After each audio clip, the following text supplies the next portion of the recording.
우리 누가복음 16장 우리 14절부터 18절까지의 말씀 함께 저랑 교독하도록 하겠습니다. 16장 14절부터 18절까지의 말씀 교독하죠. 바리새인들은 돈을 좋아하는 자들이라 이 모든 것을 듣고 비웃거늘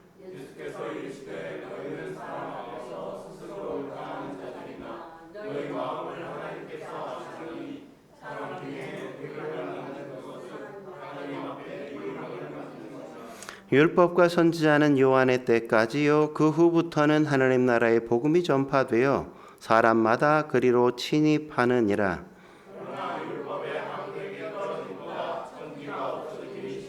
함께 읽겠습니다. 무릇 자기 아내를 버리고 다른 데 장가드는 자도 간음함이요 무릇 버림을 당한 여자에게 장가드는 자도 간음함이니라. 아멘. 오늘은 마음 하나님은 다 아신다는 주제로 하나님의 말씀 함께 나누고자 합니다. 우리도 선거하고 있는데 선거날 어느 분이 선거를 마친 후에 투표하고 나서 한 제과점에 들렸습니다. 제과점에 들려서 커피빵, 도넛 이런 것들을 몇 개 사서 계산대에 가서 직원에게 이렇게 건네면서 그냥 장난으로 이렇게 얘기했어요. 이 빵이 정말로 칼로리가 하나도 없는 거죠? 확실하죠? 이렇게 물었어요. 했더니 직원도 거기에 아니까 응대해 준다고 그럼요 칼로리가 전혀 없죠. 빵이 칼로리가 없는 게 어디 있어, 그죠? 근데 전혀 없죠. 이렇게 직원도 그냥 너무 당연한 듯이 이렇게 대답하니까 이 고객이 또 이런 얘기를 한 거예요. 그렇게 거짓말하면 어디로 가게 되는지 아시죠? 그렇게 거짓말하면 어디로 가는지 아시죠? 그랬더니 직원이 또 정색을 하고, 그럼요. 국회로 가겠죠, 국회로. 국회의원들이 거짓말을 너무너무 많이 한다는 걸 씁쓸하게 풍자로 그렇게 이야기한 것 아닙니까? 국회의원의 허구성을 그렇게 풍자한 유머죠. 오늘 본문에도 보면 예수님이 바리새인들의 허구성을 폭로하는 장면을 우리가 확인할 수 있는 것 아니겠습니까? 15절에 뭐라고 얘기하죠? 15절. 같이 읽겠습니다. 시작. 예수께서 이르시되 너희는 사람 앞에서 스스로 옳다 하는 자들이나 너희 마음을 하나님께서 아시나니 사람 중에 높임을 받는 그것은 하나님 앞에 미움을 받는 것이라. 여러분 막 딱 그 느낌이 오지 않습니까? 사실 오늘 본문은 난해 구절로 사람들이 별로 이렇게 설교하기를 즐겨하지 않는 본문 가운데 하나예요. 근데 우리가 핵심 구절이 뭐냐, 핵심이 뭐냐를 잘 파악하면 오늘 본문을 이해하는 게 그렇게 어렵지 않단 말이죠.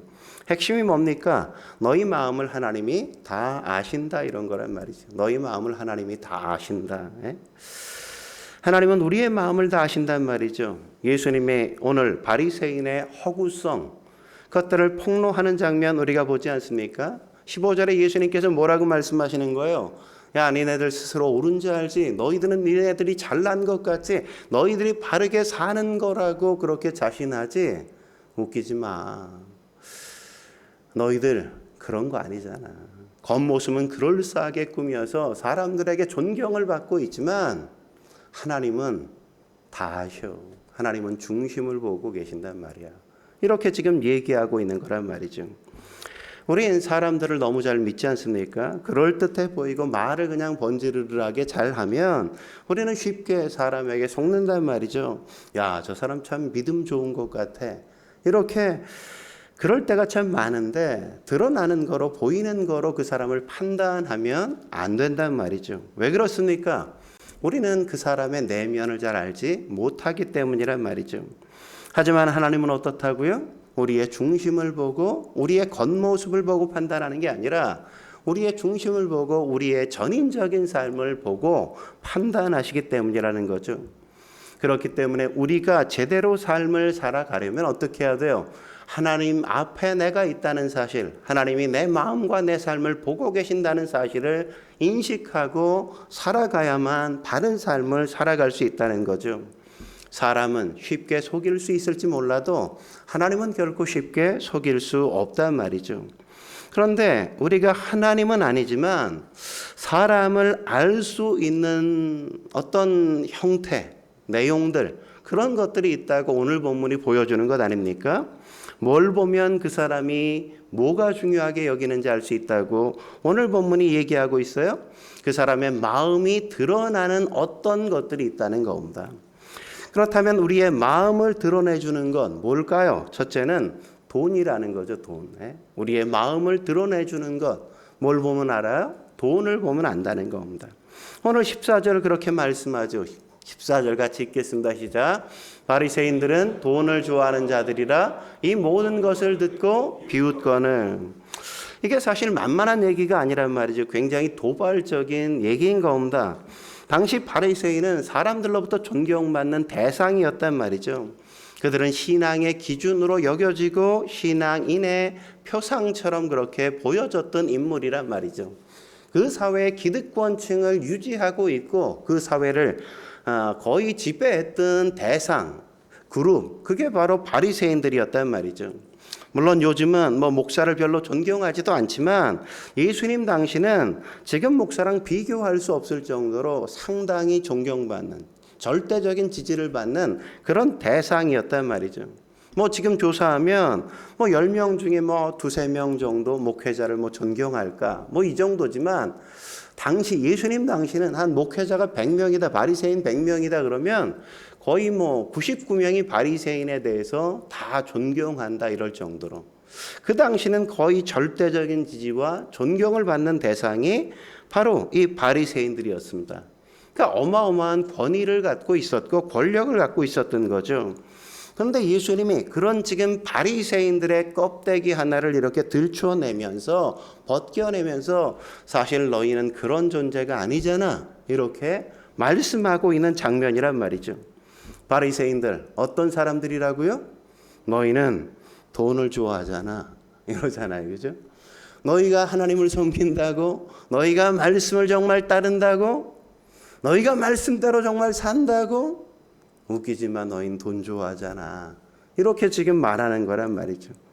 낮은 척하지만 돈 때문에 움직이고 돈 때문에 살아가고 돈 때문에 행동하는 사람들, 그들이 바로 바리새인들이었다는 겁니다.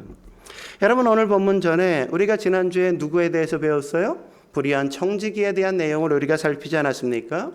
여러분 불의한 청지기가 잘한 것 가운데 하나가 뭡니까? 그들이 가치 판단을 잘했다는 것 아니에요? 그들이 어떻게 가치 판단을 했습니까? 불의한 재물을 가지고 친구를 사귀었다 그렇게 얘기했잖아요. 그죠? 불의한 재물을 가지고 친구를 사귀었다. 재물이 아니라 돈을 더 중시한 게 아니라 재물이 아니라 사람을 더 중시했다 이런 거잖아요. 그죠? 또 하나가 뭐였습니까? 미래를 그들이 준비할 수 있었다는 거죠. 미래를 준비할 수 있었다.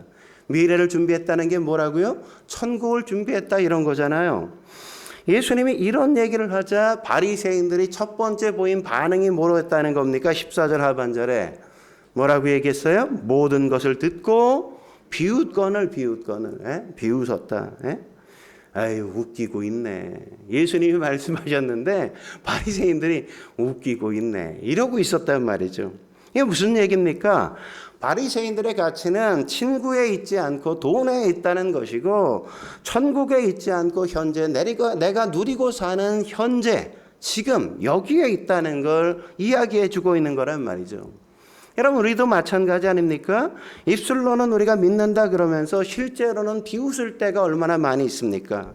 사업을 하거나 직장 생활을 할 때 직장에 뭔가 문제가 생겼어요. 주일날 예배 드리는 것과 충돌이 일어나요.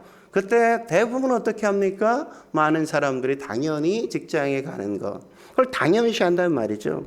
예배 빠지는 거 그냥 괜찮다고 생각한단 말이죠. 실제로는 그게 뭐라고요? 비웃는 거란 말이죠. 비웃는 거. 하나님이 내 인생의 가장 중요한 분이라고 고백은 해놓고 몸은 어디가 있어요? 행동은 어떻게 해요? 그게 아니라는 걸 몸으로 우리가 행동하는 거 아닙니까? 자녀들이 학원에 보강이 있다든지 아니면 시합이 있다든지 대회에 나간다든지 이러면 우리는 당연히 그러면 주일날 하니까 안 돼. 그러면 되겠어? 주일날 예배해야지. 이렇게 얘기해야 되는데 우리는 그렇게 하지 않고 그럼 다음 주에 예배 드리고 오늘은 그냥 갔다 와야지 이렇게 생각하는 게 보편적인 어떤 부모들의 신앙인의 부모들의 모습이 되어지지 않았습니까? 고3이 되어지면 어때요? 고3 뭐 당연히 1년 교회 방학 이러고 그냥 1년 뒤에 내 아들이 당연히 대학 들어가면 교회 나올 것처럼 여겨서 1년 동안은 그냥 공부에 전념해. 뭐 그 정도는 하나님도 다 이해해 주실 거야. 이렇게 이야기하고 그냥 아이를 학원으로 주일날 돌리는 경우가 얼마나 많습니까? 그런 게 다 뭐라는 겁니까? 그런 게 다 바로 하나님을 비웃는 거란 말이죠. 근데 그런 게 얼마나 많이 있어요. 이런 게 지금 바리새인의 모습과 같은 거란 말이죠. 바리새인들이 왜 그랬습니까? 돈은 하나님께 순종한 사람들에게 주어지는 보상이요 축복이라고 그들은 생각했기 때문이란 말이죠. 그래서 돈이 많은 게 뭐냐? 잘 믿는 것의 증거다 이렇게 그들은 생각하고 있었어요. 그래서 예수님이 뭐라 그래요? 부자는 천국에 가기 어려워 이렇게 얘기했을 때 그들이 그걸 이해할 수가 없었어요. 왜냐하면 그동안 아니 부자는 하나님이 돈을 주셔서 된 건데 이게 뭔 소리야 도대체. 부자가 천국에 못 가면 누가 도대체 들어가는 거야. 그러니까 멘붕이 일어난 거죠. 바리새인들은 돈을 의로움의 증거라고 생각했단 말이에요.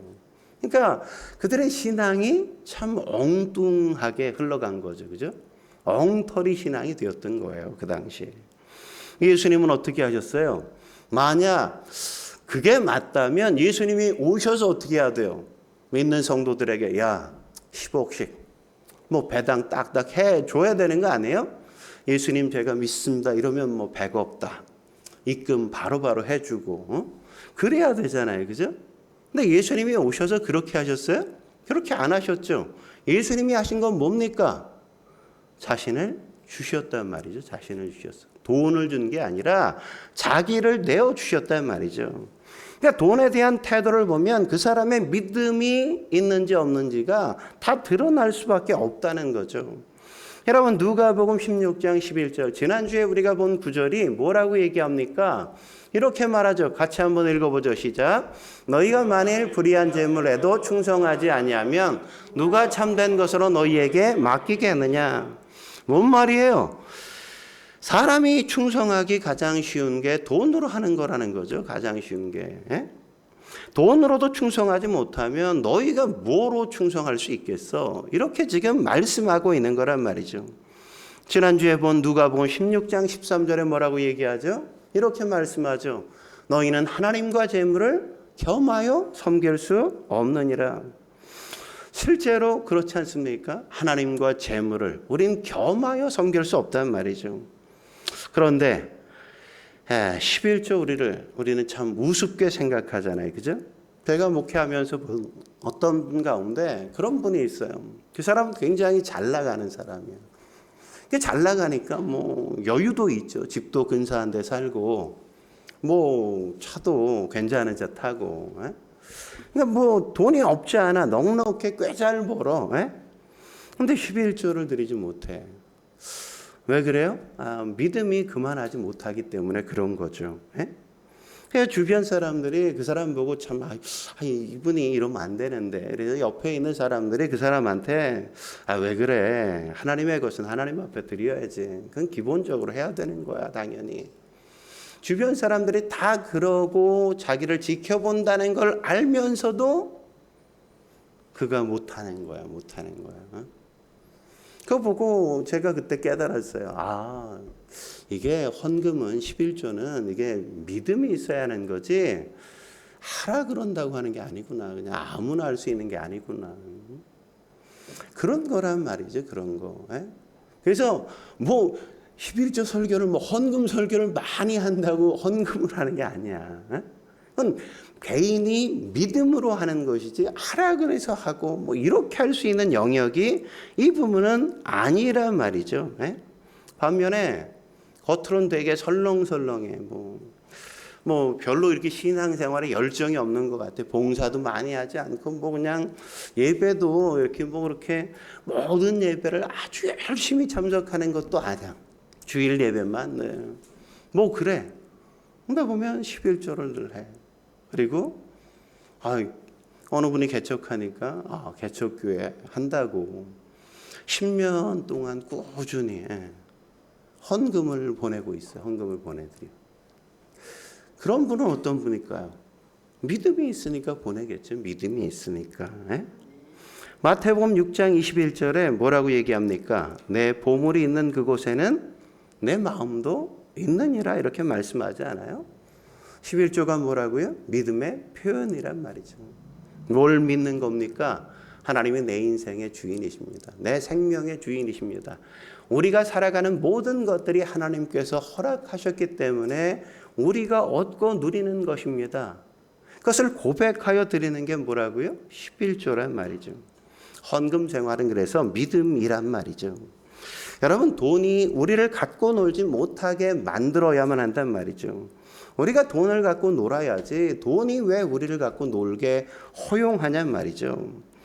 그렇다면 돈이 우리를 갖고 놀지 못하게 하는 방법은 뭘까요? 어떻게 하면 돈이 우리를 갖고 놀지 못할까요?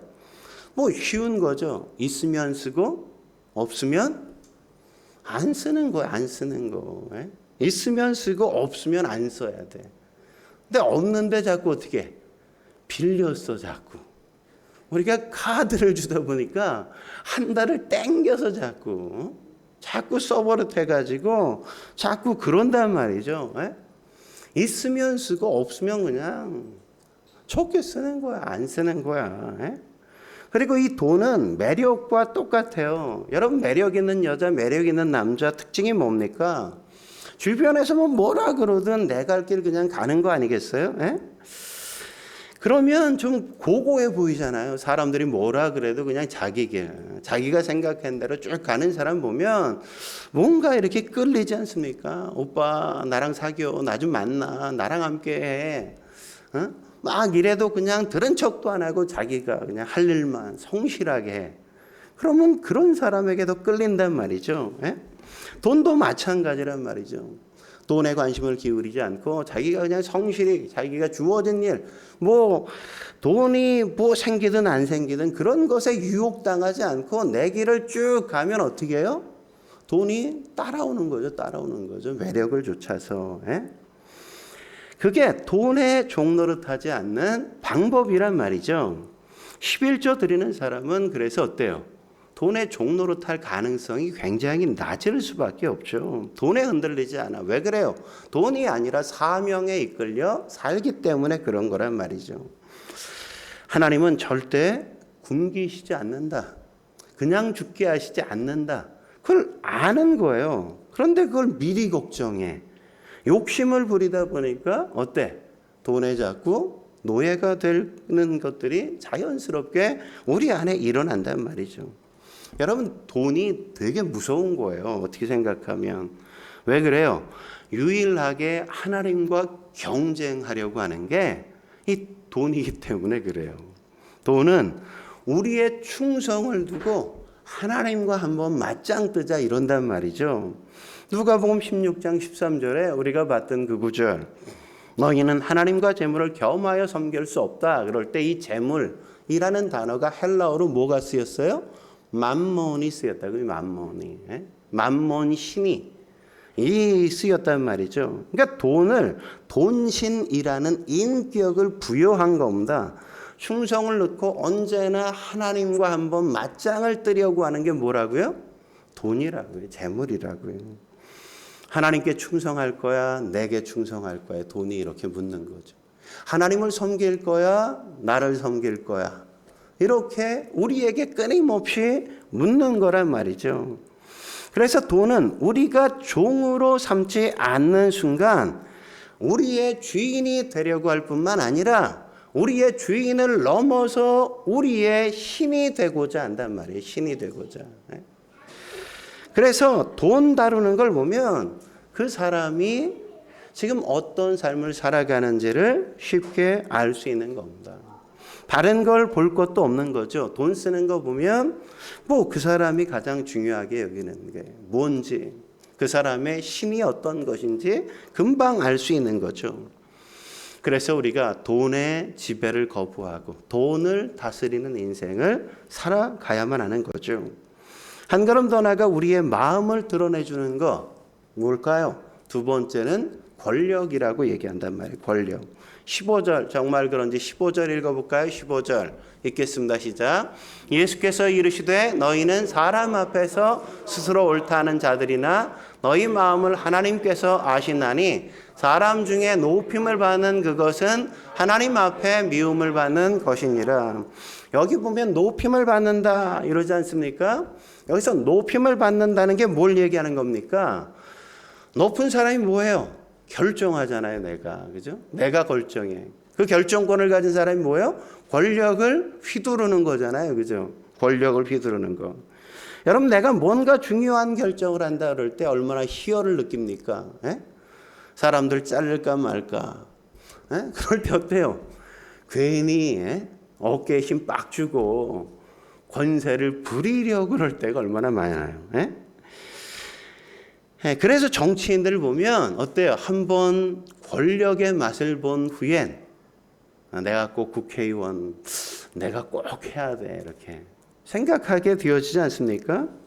내가 뭔가를 중요한 일을 결정한다 그럴 때, 내가 누군가의 운명을 좌우한다 그럴 때 굉장히 신나는 거거든요. 그러니까 내가 결정한다, 내가 누군가의 운명을 좌우한다는 건 뭘 말하는 겁니까? 내가 하나님처럼 행동하고 싶다 이런 거거든요. 내가 하나님이 되고 싶다 이런 거예요. 그런데 권력을 쥐고 흔들다 보면 꼭 어떻게 되어져요? 꼭 부패하게 되어진다고요. 절대 권력은 절대 부패한다 이렇게 얘기하지 않습니까? 절대 권력이 왜 절대 부패할까요? 하나님이 아닌 인간이 하나님이 것처럼 살아가려고 그러니까 부패할 수밖에 없죠. 내가 하나님이니까. 히틀러 보십시오. 지가 하나님인 줄 알잖아요. 독재자들 보세요. 지가 하나님인 줄 아는 거 아닙니까? 우리 멀리 갈 것도 없이 저 북한만 봐도 김일성, 김정일, 김정은만 봐도 그냥 자기가 하나님인 것처럼 그렇게 살아가잖아요. 그래서 부패하게 되는 거란 말이죠.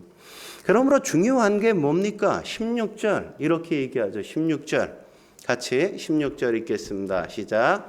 율법과 선지자는 요한의 때까지요 그 후부터는 하나님의 나라의 복음이 전파되어 사람마다 그리로 침입하느니라. 여러분 이 구절 이해가 되십니까? 성일 집사는 아니랬는데 의선이는 이해가 돼요? 이해가 잘 안 돼요, 이 구절이. 그죠? 그래서 난해 구절이라 그래요. 해석하기 어려운 구절이다 이렇게 얘기한다는 말이죠. 근데 이렇게 이해하면 돼요. 바리새인들은 율법과 선지자를 자기 의를 드러내는 도구로 사용했다 이런 거예요. 내 뜻을 관철하기 위해서 율법을 자기 멋대로 써먹었다 이런 의미란 말이죠. 그래서 복음이 전파되어라는 건 예수님의 십자가 사건이 있은 그 후부터 이런 의미인 거예요. 그러니까 이걸 한마디로 얘기하면 예수 없는 율법은 자기 뜻을 이루기 위한 도구로 사용되어진다 이런 거죠. 예수 없는 율법은 내 뜻을 이루기 위한 도구로 사용되어질 때가 농후하다, 많다 이런 거란 말이죠. 지금도 율법주의자들이 있지 않습니까? 예수 없는 율법을 내세우는 사람들 많잖아요. 지금 교회 안에 그런 사람들이 얼마나 많이 있습니까? 예수 믿는다고 하면서 예수 없는 율법주의자들은 율법을 들고 하나님의 말씀을 얘기하고 있지만 잘 듣다 보면 그게 하나님의 뜻을 이루기 위한 게 아니라 자기의 뜻을 이루기 위한, 자기의 성취를 이루기 위한, 내 뜻을 관철하기 위한 도구로 하나님의 말씀을 자꾸만 갖다 붙이는 경우가 적지 않단 말이죠. 자기가 권력화되다 보니까 자기 뜻대로 해야만 되는 거죠. 자기 멋대로 해야 된단 말이죠. 그게 바로 뭐예요? 율법주의요. 그게 바로 뭐예요? 권력이라고요. 권력. 그런데 아무리 많은 권력을 갖고 있어도 예수님이 있는 율법을 가진 사람은 그 힘을 자기를 위해 사용하지 않아요. 예수님을 위해 사용하지. 그래서 아무리 많은 힘을 갖다 줘도 타락하지 않습니다. 아무리 많은 권력을 갖다 줘도 타락하지 않는단 말이죠. 여러분, 바울 보십시오. 바울이 그랬지 않습니까? 그는 어디까지 갔다 왔어요? 삼층천까지 갔다 왔어요. 그 놀라운 하나님의 영광을 체험했음에도 불구하고 지금 이단들처럼 그렇게 이상한 짓 하지 않는다고요. 그는 하나님으로부터 놀라운 권능을 받았음에도 불구하고 그걸 함부로 사용하지 않아요. 굉장히 절제해 가면서 사용하죠. 예? 자기 육체에 질병이 있었음에도 불구하고 자기 몸을 고치는 것조차도 자기 스스로 하지 않고 그는 죽은 자를 살리는 걸 위해서는 그 능력을 사용하지만 자기 몸을 고치는 걸 위해서는 사용하지 않는 그 절제. 예수를 위해서 사용하지 나를 위해서 사용하지 않는다는 걸 우리가 수없이 확인하지 않습니까? 근데 교회 안에서도 문제가 뭐예요? 어떤 장이나 리더 자리에 딱 앉히면 그게 아무것도 아닌데 사실은 큰 교회 가면 그게 권력이 돼 자꾸만. 예? 권위를 부리려 그래 자꾸. 예? 목소리를 키우고 내 뜻대로 아니면 승질을 부리고 수가 틀리면 때를 쓰고 막 깽판을 부리고 어디 시정잡배와 별반 다르지 않는 행동을 그렇게 하는 경우들이 있단 말이죠. 있어요. 그래서 모든 힘은 예수의 십자가 아래 내가 있다는 걸 아는 사람, 그 사람이 써야만 의미 있게 그 힘이 발휘되어진단 말이죠. 그래서 율법과 선지자는 요한 때까지요라는 건 예수님이 오시기 이전엔 예수 없는 권력, 율법조차도 자기 권위를 위해서 사용했다 이런 의미고 예수님이 오시고 난 이후 예수님이 있는 권력 뭐예요? 예수님께 무릎 꿇는 권력이 되어야만 한다 이거죠. 내가 무언가를 할 때 예수님 이렇게 하는 것이 옳겠습니까? 허락을 받고 예수님이 그렇게 하라 그럴 때 행할 줄 아는 그 태도, 예수의 종이 되어 살아가는 그 태도를 가진 자만이 그 권위도 바르게 사용할 수 있다는 거죠. 우리도 그럴 수 있어야 된다는 겁니다. 마지막으로 우리의 마음을 드러내주는 건 뭘까요? 세 번째는 성이란 말이죠. 성. 18절에 뭐라고 얘기합니까? 18절 마지막 같이 한번 읽어볼까요? 18절 시작. 무릇 자기 아내를 버리고 다른 데 장가드는 자도 간음함이요 무릇 버림당한 여자에게 장가드는 자도 간음함이니라. 여기 보면 어떤 문제를 다뤄요? 이혼, 간음 이런 문제 얘기하지 않습니까? 아마 당시에는 이혼이 유행했던 것 같아요. 아주 성행했던 것 같아요. 그냥 너무 많이 그렇게 벌어졌던 것 같아요. 당시 유대 사회의 기록을 보면 남성 중심의 사회였거든요. 그러니까 이혼은 남자는 자유롭게 할 수 있어. 근데 여자는 자유롭게 할 수가 없어.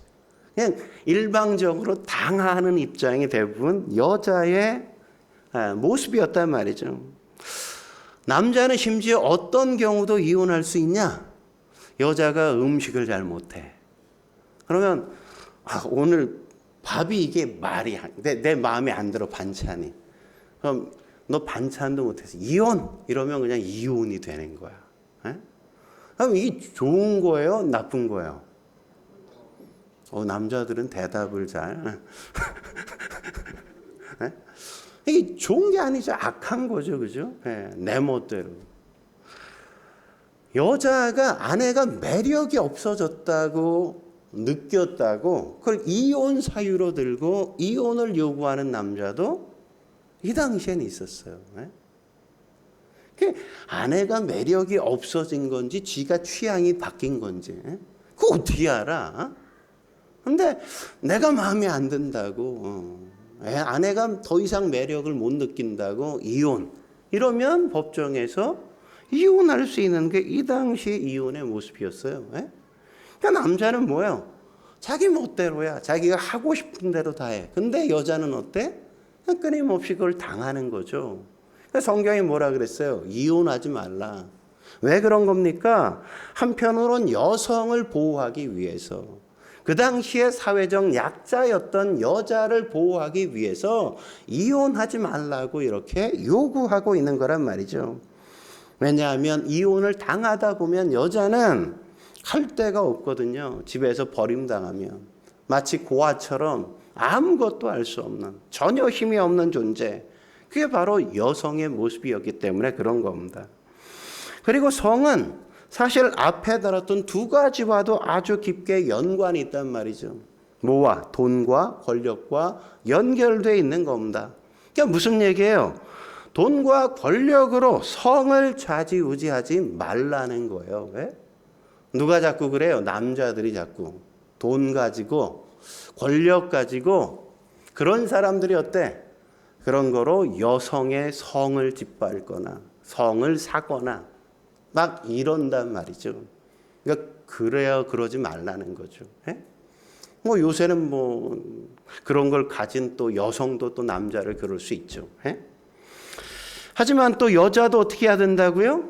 성을 도구로 삼아서 권력이나 돈을 얻으려고 해서도 안 된다는 겁니다. 성을 도구화해서. 여자들이 성을 이용해 돈을 벌거나 권력을 얻으려고 하는 건 역시 뭐라고요? 그것도 죄요, 악이란 말이죠. 이게 다 타락이라고 이야기하는 거죠. 그러므로 어떤 사람이 자기 이성을 사랑하는 걸 보면 그 사람의 마음이 어떤지를 확인할 수 있다는 거죠. 순수한 사랑, 아가페적인 사랑, 그런 사랑을 해야 된다는 겁니다. 순수하게, 다른 거 계산하지 말고 재지 말고 그냥 순수하게 사람을 보고 사랑할 수 있어야 된단 말이죠. 그러니까 이런 얘기를 하면 꼭 그러잖아요. 아유, 언제적 얘기를 해요? 한물간 얘기를. 지금이 어느 때인데 그런 소리 하십니까? 뭐 이러면서 겉으로 뭐 내 앞이니까 말은 안 해도 속으로는 벌써 아유, 조선시대 얘기를 하고 있어 뭐 이렇게 얘기하는 분들이 있단 말이죠.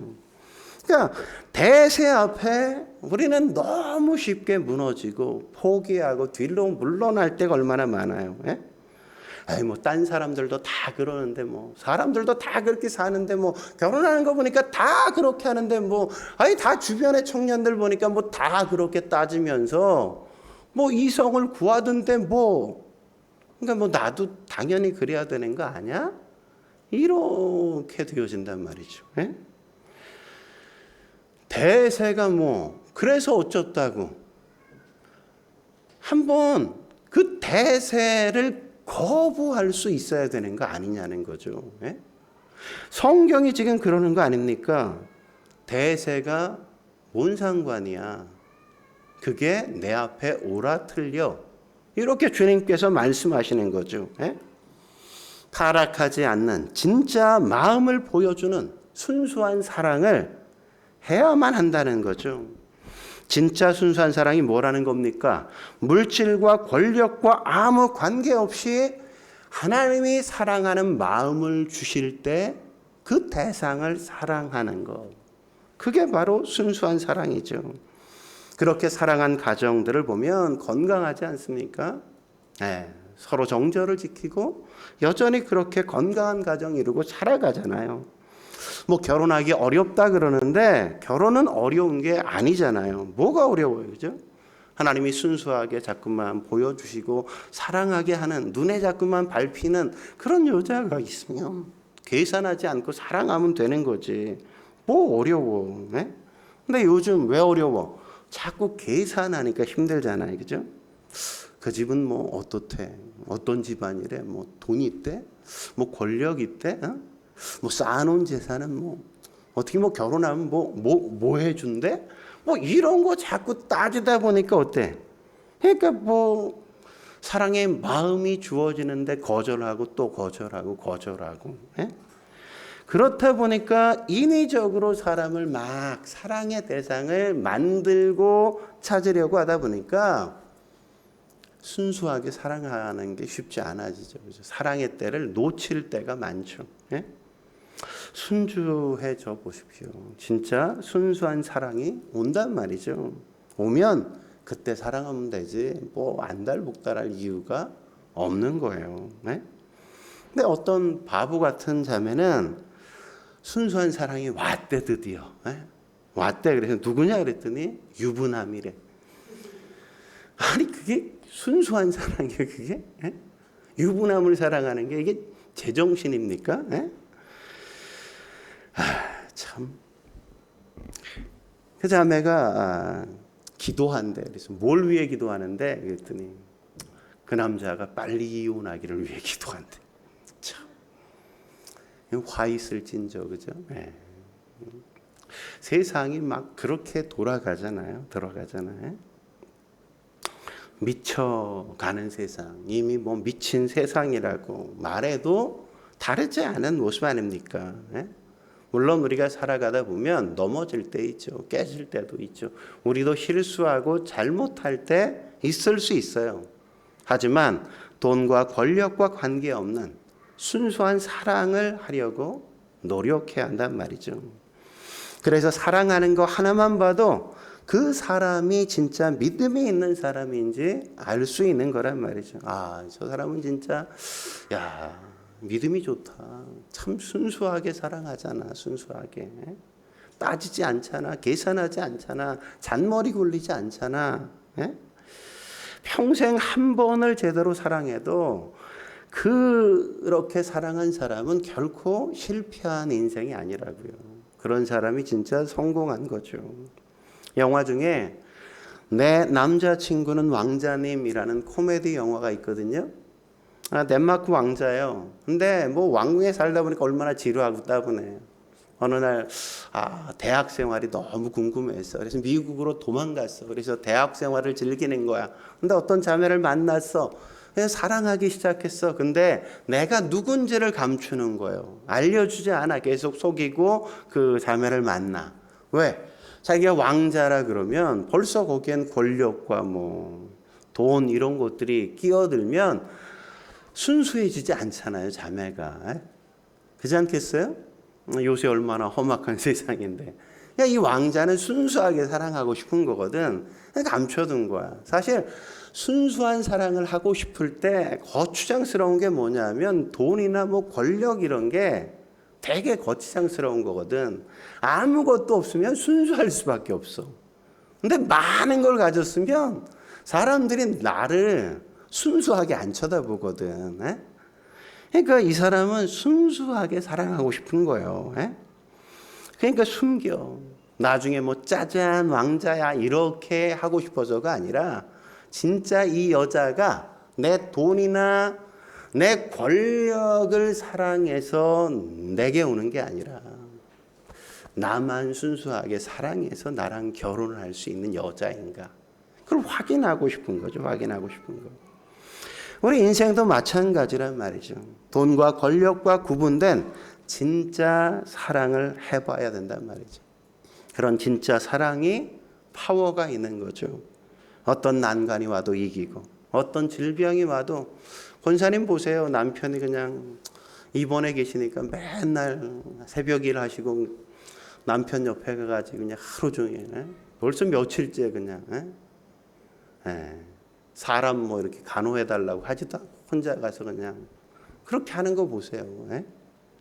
그러니까 어떤 갈등도 이기고 어떤 문제가 벌어져도 순수하게 사랑한 사람은 그것 때문에 넘어지지 않고 그런 것들을 넉넉히 이겨간단 말이죠. 왜 그렇습니까?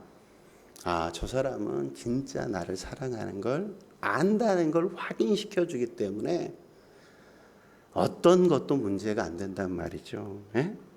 그런데 우린 순수하게 믿다가도 우린 어때요? 자꾸만 변질될 때가 있단 말이죠. 넘어지지 마십시오. 믿음으로 대세를 이겨갈 수 있어야만 됩니다. 오늘 세 가지 배웠습니다. 하나는 뭡니까? 돈을 통해 마음을 알 수 있다 이거죠. 그죠? 하나님과 재물을 겸하여 섬길 수 없단 말이죠. 돈에 끌려 다니지 말고 돈을 지배하려고 해야 한다는 겁니다. 둘째 뭡니까? 권력을 통해 마음을 알 수 있다는 거죠. 그죠? 내가 하나님이 되고 싶어 하지 말라는 겁니다. 십자가 아래 내 권위를 내려놓을 수 있어야 된다는 거죠. 예수 없는 율법이 아니라 예수 아래 복종하는 율법. 말씀의 순종, 그것이 되어야 한단 말이죠. 그리고 세 번째 뭡니까? 성을 통해 우리의 마음을 알 수 있단 말이죠. 성을 갖고 돈과 권력을 얻는 도구로 삼지 말고 돈과 권력을 갖고 성을 좌지우지하려고 하지도 말아야 된단 말이죠. 이런 바리새주의자들, 그게 내 안에도 있고 내 주변에도 있어요. 그런 것들을 우리는 경계해야 된단 말이죠.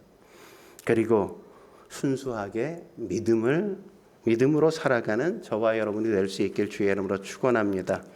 기도하시겠습니다. 거룩하신 하나님 아버지, 우리가 하나님 앞에 순수한 마음으로 그렇게 사랑하고 하나님의 하나님 되심을 인정하며 살아갈 수 있게 주여 인도해 주옵소서. 우리에게 주어진 돈과 권력과 성, 그 모든 것들이 하나님 앞에 순수하게 사용되게 하사 하나님 앞에 섰을 때 우리가 부끄럽지 않은 인생 살아갈 수 있게 주여 도와 주옵소서.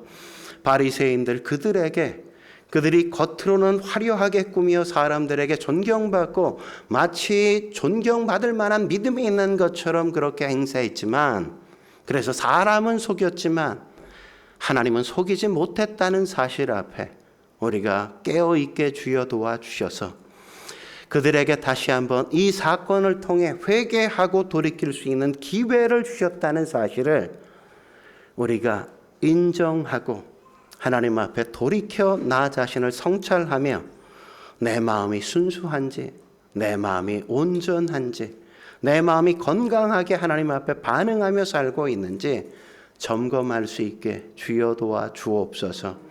오늘도 준 말씀에 감사하며 예수님의 이름으로 기도드립니다. 아멘.